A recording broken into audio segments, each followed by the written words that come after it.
Look at that. Just look at it. I am holding a bulb of garlic in my hand right now that weighs almost as much as a small apple, and it did not come from a farm. It did not come from a store. It came from a plastic pot on my balcony, a pot that I almost threw away 3 years ago because I thought nothing would ever grow in it. And yet here we are. Big, fat, beautiful cloves, the kind you see in fancy grocery stores for a ridiculous price. The kind that makes you stop and think, wait, why does my garlic never look like that? I am going to show you exactly how this happened, and I am going to warn you right now, it is going to sound too simple to be true. But hand on heart, this is the real deal, and the reason you have likely never heard it explained this way is honestly kind of annoying. It works too well and costs too little for anyone to sell it to you. The thing that gets me every time is that we have been growing garlic the wrong way for so long that we have forgotten it ever had a right way. Garlic is not a modern crop. It is ancient. Civilizations have been pulling fat bulbs out of the ground for thousands of years, long before there were garden centers, long before there were plastic seed trays, long before there were YouTube videos telling you to buy this or that. The Incas grew it. The Egyptians fed it to pyramid builders. Medieval monks planted it around their monasteries. And not one of those people had a drip irrigation system or a liquid fertilizer with a complicated NPK ratio on the label. They had dirt, they had time, and they had a piece of knowledge that we have somehow managed to bury under a mountain of bad advice.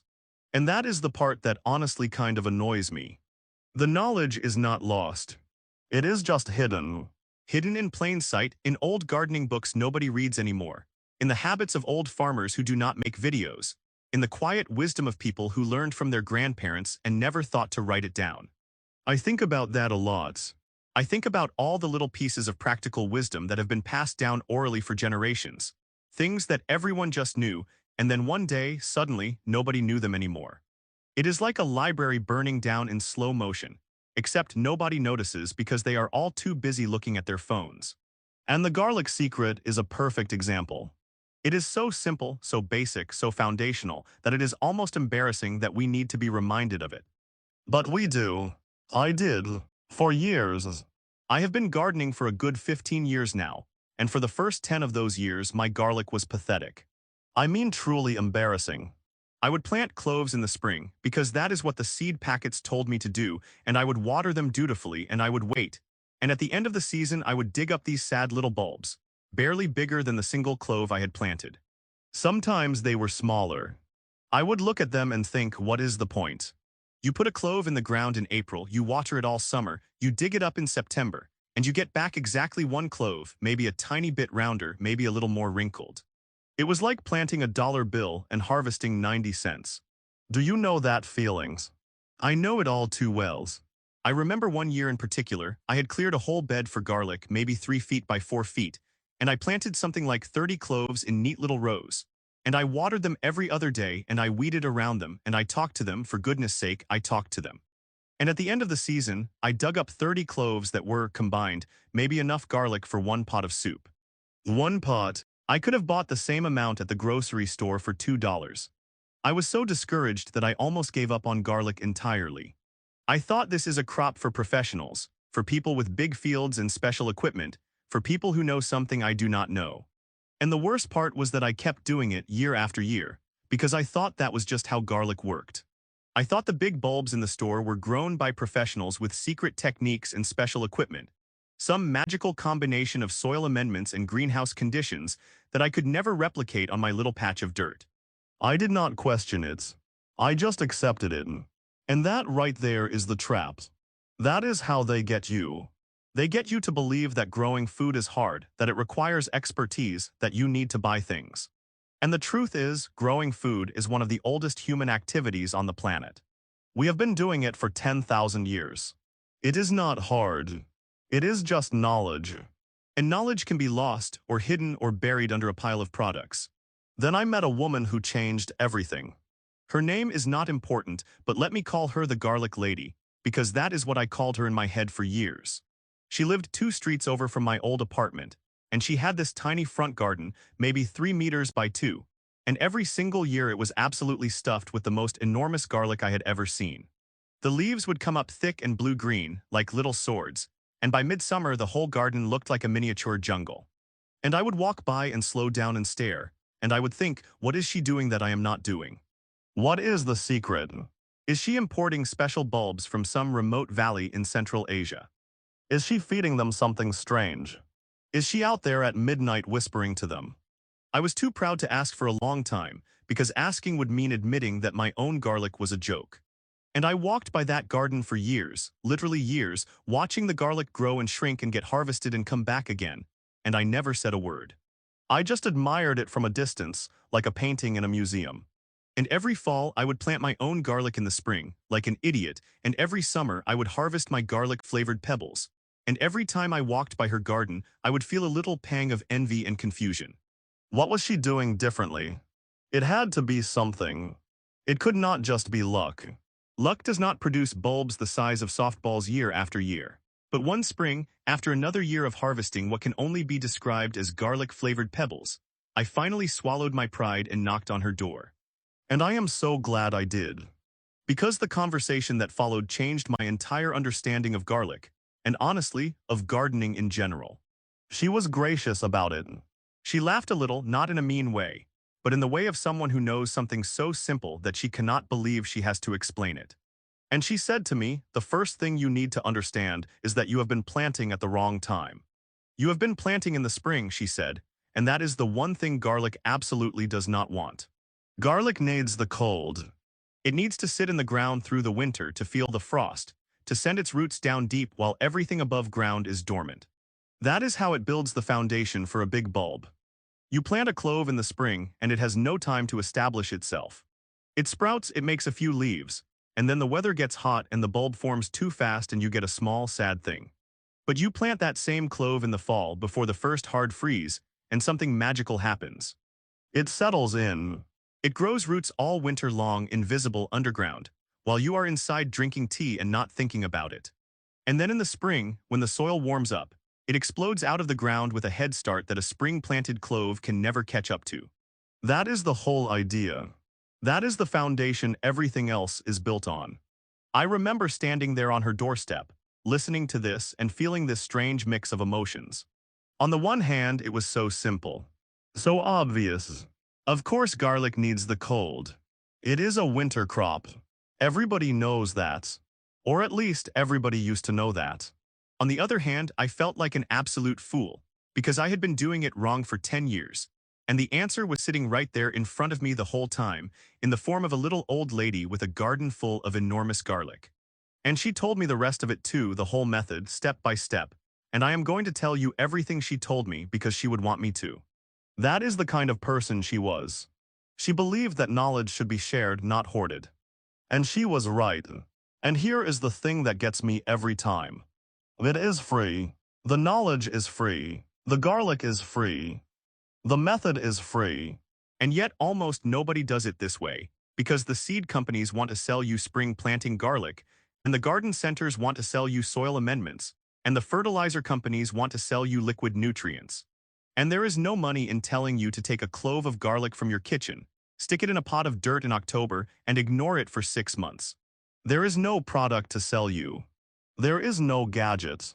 There is no subscription box. It is just an old way of doing things that works so well that it has been quietly pushed aside in favor of methods that are more profitable for people who are not you. And I want to be clear about something. I am not saying the seed companies are evil. I am not saying there is a conspiracy. What I am saying is that the incentives are misaligned. The people who sell you gardening supplies make money when you buy gardening supplies. They do not make money when you discover that you can grow enormous garlic in a plastic pot with dirt and thyme. And so they are not going to tell you. Not because they are hiding it, but because it never occurs to them to mention it. It is not in their interest. And that is the part that is honestly kind of annoying. Not that the knowledge is secret, but that it is not more widely known. That it is not taught in schools. That it is not the first thing every new gardener learns. Because it should be. It is that fundamental. Let me walk you through exactly what I did, and I want you to pay attention because every single step matters and every single step is easy. The first thing you need is a container. I used a plastic pot, the kind you can get at any garden center for a few dollars, or honestly, the kind you already have sitting in a corner of your garage. It needs to be deep. That is the critical part. Garlic wants to send its roots down, down, down, and if the pot is too shallow, the roots hit the bottom and curl up and the bulb stays small. I am talking at least 12 inches deep, and if you can find something deeper, even better. 15 inches, 18 inches. I have seen people grow garlic in old buckets, in half barrels, in those big fabric grow bags, even in a repurposed plastic storage bin with holes drilled in the bottom. The container does not need to be beautiful. It needs to be deep. That is the rule. And it needs drainage holes, because garlic, like every bulb, will rot if it sits in water. Sitting in water is the fastest way to kill garlic. It is like drowning a fish. It does not end well. I learned this the hard way, by the way. 1 year early on, I planted garlic in a shallow tray, thinking it would be fine, thinking garlic was tough and did not need much root space. And the bulbs came out the size of marbles. Literal marbles. I could have played a game with them. And another year, I used a pot without drainage holes, because it was the only thing I had and I thought, well, I will just water it carefully. And the garlic rotted. It turned to mush. The smell was something I will never forget. So trust me on this. Deep container drainage holes. Non-negotiables. The second thing you need is soil. And this is where I want you to stop thinking about expensive potting mixes and special garlic fertilizers. The garlic lady told me something that I have never forgotten. She said garlic is a peasant crop. It grows in poor soil. It grows in rocky soil. It grows in the kind of soil that would make a tomato plant faint. What it cannot handle is heavy, compacted, waterlogged soil. So what you want is ordinary potting mix, nothing fancy, mixed with about a third by volume of coarse sand or perlite or vermiculite, anything that improves drainage. You can buy a bag of perlite for a few dollars, and it will last you for years. The goal is a soil that water moves through easily, so the roots never sit in wetness. That is it. No compost tea, no worm castings, no fermented banana peel juice. Just potting mix and something to make it drain. You can feed the garlic lightly in the spring if you want, a little balanced fertilizer, but honestly, if your potting mix is fresh, you do not even need that. The garlic already has everything it needs stored inside the clove itself. That is the beautiful thing about garlic. It is a complete package. The clove is the seed and the food supply and the genetic blueprint all in one. You are not growing garlic. You are unleashing garlic. And I want to pause on this point because it is important. So many people think they need to buy special soil, special fertilizer, special amendments, special everything. And the truth is, garlic does not care. It has been growing in ordinary dirt for thousands of years. It grew in the fields of ancient Egypt, for goodness sake. It grew in the gardens of medieval monasteries. It grew in the rocky soil of the Mediterranean, in the clay soil of Eastern Europe, in the sandy soil of Central Asia. It is one of the most adaptable plants on the planet. What it needs is not special food. What it needs is drainage and time. That is it. Everything else is marketing. Now the third thing you need is the garlic itself. And this is where almost everyone goes wrong, including me for years. You cannot buy garlic from the grocery store and expect it to grow into big, beautiful bulbs. I know it is tempting, because grocery store garlic is cheap and you already have it in your kitchen. And sometimes, yes, grocery store garlic will sprout and grow. But it will not grow into the kind of bulb you see in my hand right now. The reason is simple. Most grocery store garlic is a softneck variety, grown in mild climates, often treated with growth inhibitors to keep it from sprouting on the shelf. It is bred for storage, not for size. What you want is a hardneck variety, the kind with the stiff central stalk that curls into a beautiful spiral in early summer. Hardneck garlic is the garlic of cold climates. It is the garlic that needs the winter chill. It is the garlic that produces those enormous, fat, aromatic bulbs that make you wonder why you ever bought the flavorless white things from the supermarket. You can buy hardneck garlic for planting from seed companies, from farmers markets, from local growers. You can even, if you are lucky, find it at a good garden center in the fall. Look for varieties with names like Music or German White or Spanish Roja or Chestnut Red. The names sound exotic, but the bulbs are not expensive. You can buy a head of planting garlic for a few dollars, and each head will give you 6 to 8 cloves, and each clove will become a full bulb. Do the math. It is the best return on investment in the entire garden. And I want to be honest with you about something. The first time I tried this, I was skeptical. I thought, what is the difference, really, between a hardneck variety and the garlic from the grocery store? Garlic is garlic, right? Wrong. The difference is enormous. Hardneck garlic has a completely different flavor profile. It is spicier, more complex, more aromatic. It has a heat that builds slowly and then fades into something sweet and almost nutty. The grocery store stuff is bland by comparison. It is like the difference between a tomato from your garden and a tomato from the supermarket in January. Technically, they are the same species. In practice, they are not even in the same universe. So do yourself a favor. Find a hardneck varieties. It is worth the tiny bit of extra effort. And here is a secret that the garlic lady shared with me. And it is one of those things that seems so obvious once you hear it that you cannot believe you did not think of it yourself. The biggest bulbs come from the biggest cloves. It sounds almost too simple, but it is true. The clove is the starting capital. A big clove has more stored energy, more resources to send down roots and push up leaves in the spring.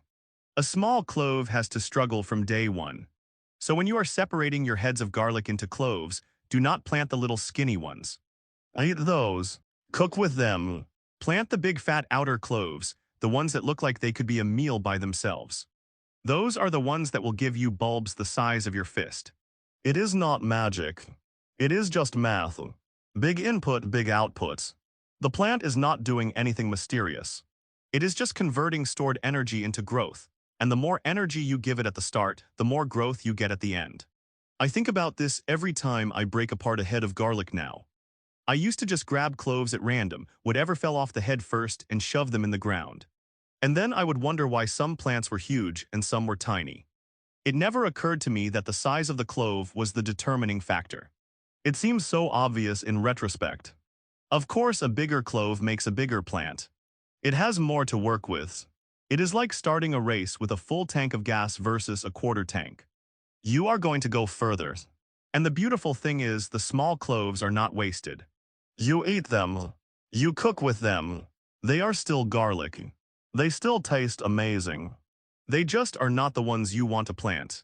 Save the big ones for the soil and use the little ones for dinner. It is a perfect system. So, let me just show you the whole process, step by step, because I want you to be able to do this tomorrow if you want to. It is that simple. Take your deep container, the one with drainage holes in the bottom.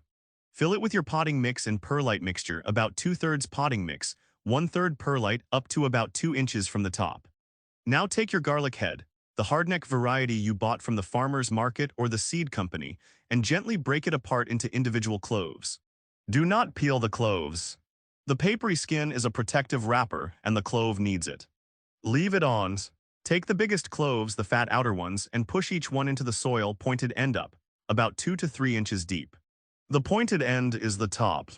The flat end where the clove was attached to the base of the head is the bottom. Roots grow from the bottom. Leaves grow from the top. It sounds obvious, but you would be surprised how many people plant them upside down and then wonder why nothing happens. I have done it myself. I will admit it. One year I planted a whole pot of garlic upside down, and I waited and nothing came up.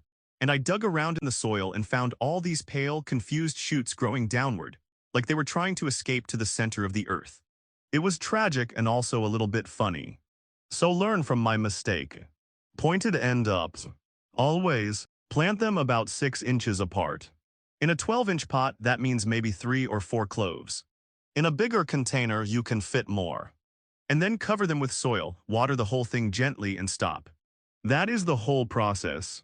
That is the entire planting. It takes 10 minutes. And then you wait. And waiting is the hardest part because nothing happens. You water it occasionally, just enough to keep the soil from drying out completely, but not enough to make it soggy, and you watch and nothing emerges and you start to think, did I do it wrong? Is it dead? And then one day in late winter or early spring, depending on where you live, you see a tiny green shoot poke through the soil and you feel a little thrill because you know that the work is already done. The garlic has been growing roots all winter. It has been preparing, and now it is ready to explode. And I want to be honest about the waiting because it is hard. It is genuinely hard. You plant in October, and then you wait through November and December and January and February and nothing happens. The pot just sits there looking empty, looking dead. And you start to doubt yourself. You start to think maybe the garlic rotted. Maybe the frost killed it. Maybe I did something wrong. And then one day, usually in March or April, depending on your climate, you see it. A tiny green point pushing up through the soil like a little spear. And it is the best feeling in the world. Because it means the garlic survived the winter. It means the cold did its work. It means everything is going according to plan. And from that moment on, the growth is explosive. It is like the garlic is making up for lost time. One day it is an inch tall, the next day it is 3 inches, and before you know it, you have a pot full of thick blue-green leaves, and you can almost see the bulb swelling underground. It is genuinely exciting. I have been doing this for years now, and I still get a thrill every single spring. And this is the part where I want to tell you about the scape.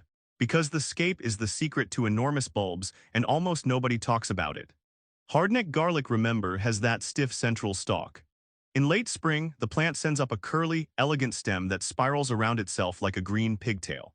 That is the scape. And the scape is delicious.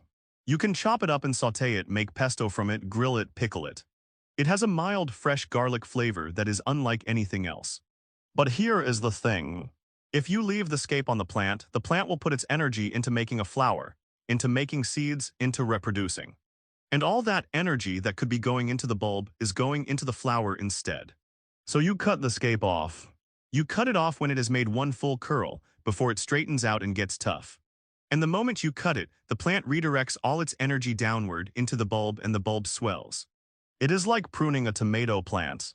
You are telling the plant, no, stop making flowers, put everything into the bulb. And the plant obeys.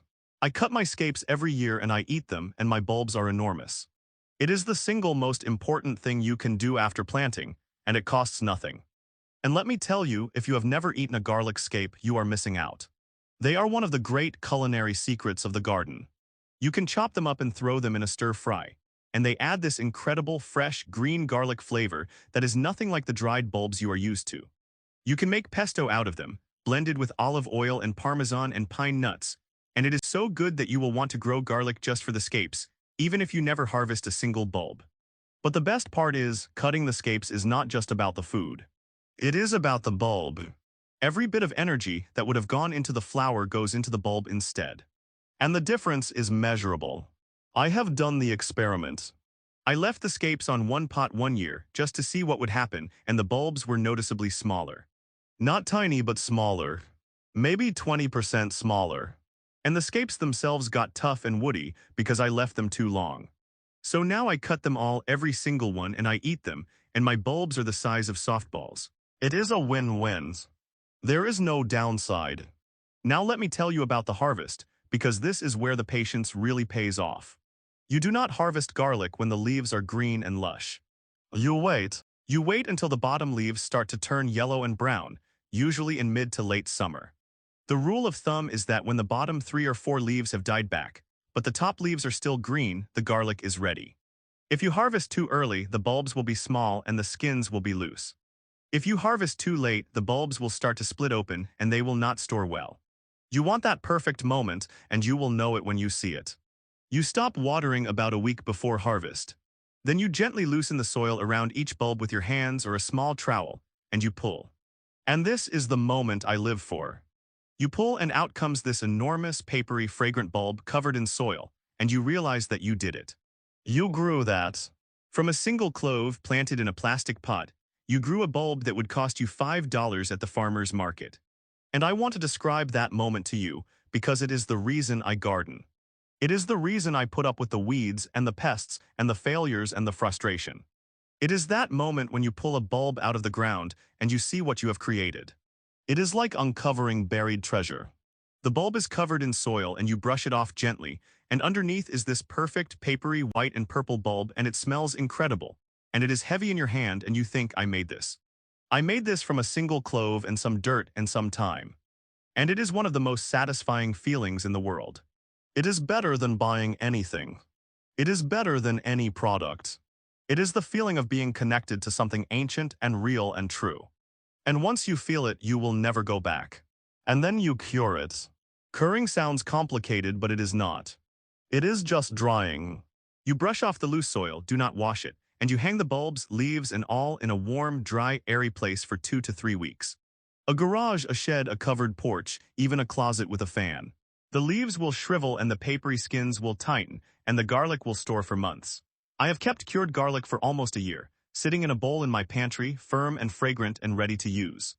The stuff you grow yourself stores better than anything from the store, because it has not been treated with anything, because it has been cured properly, because it is alive in a way that commercially grown garlic is not. And I want to emphasize this point, because it is one of the great joys of growing your own garlic. The storage. You grow a pot of garlic in October, and you harvest in July, and you cure it for a few weeks, and then you have garlic for the rest of the year. You do not have to buy garlics. You do not have to worry about running out. You just reach into the bowl in your pantry and pull out a bulb, and it is better than anything you could buy, and it cost you almost nothing. It is like having a savings account, but for flavor. And the best part is you can save the biggest cloves from your harvest and plant them again in the fall, and the cycle continues.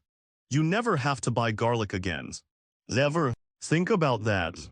A one-time investment of a few dollars, and you have garlic for life. That is the kind of math I like. The science behind all of this is actually pretty simple, and I want to explain it because I know you are the kind of person who wants to understand, not just follow instructions. Garlic is a biennial plant, which means it naturally grows over 2 seasons. In the first season, it establishes itself, grows roots, stores energy. In the second season, it explodes, produces leaves, and forms a bulb, which is really just a cluster of modified leaves packed with stored energy. The cold of winter is the trigger. It tells the garlic winter has come, spring is next, get ready to grow. Without that cold period, the garlic never gets the signal, and it grows half-heartedly, producing a small, undifferentiated bulb. This is called vernalization, and it is the reason fall planting is non-negotiable. It is also the reason hardneck garlic is the right choice for anyone who lives somewhere with a real winter. Softneck garlic does not need the cold in the same way, which is why it is grown in California and China, but it also does not produce the same fat, separate cloves, and it does not have the same complex, spicy, rich flavor. Hardneck garlic is the garlic of cold places, and cold places are where the best garlic in the world has always been grown. And I want to go a little deeper here because the science is genuinely interesting. When you plant a clove in the fall, it immediately starts growing roots. The soil is still warm from the summer, and the clove senses that warmth and sends out a network of fine roots, anchoring itself and starting to absorb water and nutrients. Then the cold comes and the clove goes dormant, but the roots keep working slowly and visibly all winter long. And then in the spring, when the soil warms up again, the clove has this massive root system already in place, and it can support a huge burst of top growth. A spring-planted clove has to grow roots and leaves at the same time, and it can never catch up. It is like starting a race with a head start versus starting from a standstill. The fall-planted garlic is already ahead, and it stays ahead all season long. And that is why the bulbs are bigger. It is not magic. It is not a secret. It is just biology. But it is biology that most people have forgotten, because most people have never been told. And this is the part where I get a little philosophical, so bear with me. The reason you have likely never heard this explained so simply is honestly kind of annoying. It works too well and costs too little for anyone to sell it to you. There is no garlic growing kit that tells you to plant in October and ignore it for 6 months. There is no subscription service that sends you a pot and some perlite and a head of hardneck garlic every fall. There is no app. There is no proprietary soil blend. There is just an old method, passed down from gardener to gardener for thousands of years, that works in a plastic pot on a balcony just as well as it works in a field in the countryside. And the fact that we have forgotten it, that we have been convinced that growing garlic is hard, that we need special equipment and special knowledge, that is a kind of quiet tragedy. Because the truth is that garlic wants to grow. It wants to become big and fat and beautiful. You just have to give it the conditions it needs and then get out of the way. And I think there is a lesson in that, a lesson that goes beyond garlic. We have been taught in so many areas of life that we need experts, that we need products, that we need to buy things to solve our problems. And sometimes that is true. But often it is not. Often the solution is simple and ancient and free, and it has been sitting right in front of us the whole time, waiting for us to notice it. And when we do notice it, when we rediscover these old ways, something shifts. We feel more capable, more self-reliant, more connected to the world around us. And that is a feeling that no product can ever give you. That is a feeling that comes from doing something yourself, from understanding how it works, from participating in the ancient cycle of planting and growing and harvesting. And once you feel it, you want to share it. You want to tell everyone you know. You want to knock on your neighbor's door and say, "Hey, did you know that garlic needs the cold? Did you know that the biggest cloves make the biggest bulbs? Did you know that you can grow this in a plastic pot on your balcony?" And that is how the knowledge spreads. That is how it has always spread. Person to person, neighbor to neighbor, gardener to gardener. And that is why I am making this video. Not because I have anything to sell you. Because I do not. But because this knowledge is too good to keep to myself. My neighbor, the garlic lady, moved away a few years ago, and I never got to thank her properly. But I think about her every fall when I push cloves into the soil of my pots, and every spring when the green shoots come up, and every summer when I cut the scapes and watch the bulbs swell. She gave me a gift, and she did not even know she was giving it. She just shared what she knew, because that is what gardeners do. We share, we pass it on, we keep the knowledge alive. And that is why I am telling you this. Not because I have anything to sell you, because I do not. Not because I want you to subscribe, although I would love it if you did. But because somewhere out there, there is a person with a tiny balcony and a plastic pot and a head of garlic, and they are about to discover something wonderful. And if this video helps them do it, then the garlic lady's gift keeps going. And that is the thing about knowledge. It is one of the few things that grows when you give it away. You do not lose anything by sharing what you know. You gain something. You gain the satisfaction of knowing that you helped someone, that you passed on a piece of wisdom, that you kept the chain unbroken. And the chain is long. It stretches back thousands of years to the first person who ever looked at a wild garlic plant and thought, "I wonder if I can grow more of this." And every time someone learns how to grow garlic, the chain gets a little longer. And that is a beautiful thing to be a part of. So here is what I want you to do. The next time you are at the farmer's market, or the garden center, or browsing seed catalogs in the middle of the night, pick up a head of hardneck garlic. The biggest, fattest head you can find.